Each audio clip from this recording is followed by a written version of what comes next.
আজকের ভিডিওটি হলো এক সিমের টাকা অন্য সিমে কিভাবে ডায়াল করে ট্রান্সফার করবেন। আজকের ভিডিওটি খুবই গুরুত্বপূর্ণ, আমরা অনেকেই জানি না, এই জন্য ভিডিওটি দেওয়া। এই জন্য আমাদের কী করতে হবে, এই জন্য আমাদের মোবাইল স্ক্রিনে যেয়ে ডায়াল প্যাডে যেতে হবে। আমরা ডায়াল প্যাডে যেয়ে তারপর ডায়াল করব। আমরা ডায়াল প্যাডে যেয়ে ডায়াল করবো *121 স্টার তারপর 1500 হ্যাশ। ডায়াল করার পরে প্রিয় গাইস, আমি আমার গ্রামীণ সিমের উপর আমি ক্লিক করলাম। ক্লিক করার পরে তারপর 1 নম্বরে যে লেখা আছে রেজিস্ট্রেশন, আপনার রেজিস্ট্রেশন করতে হবে আগে। তারপর অফিস থেকে একটা আপনাকে পিন দেবে, যেমন আমি রেজিস্ট্রেশন করলাম। করার পর আমার একটি SMS আসছে, আপনার একটি SMS আসবে।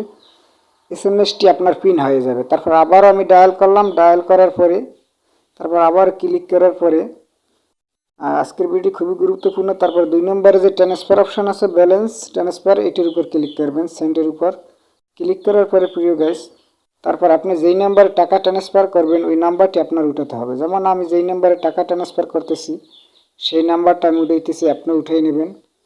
উঠিয়ে নেওয়ার পরে সেন্টের উপর ক্লিক করবেন। ক্লিক করার পর আপনি 100 থেকে 10 থেকে 100 টাকা পর্যন্ত ট্রান্সফার করতে পারবেন। যেমন আমি 50 টাকা আপনাদের দেখানোর জন্য ট্রান্সফার করলাম, যেমন সেন্ড করলাম। সেন্ড করার পর আপনার যে ওই মেসেজে যে পিনটি আসছে সেই পিনটি এই জায়গায় দিয়ে দিলে আপনার টাকা ট্রান্সফার হয়ে যাবে। ভিডিওটি ভালো লাগলে সাবস্ক্রাইব করুন, পাশে থেকে বেল আইকনটি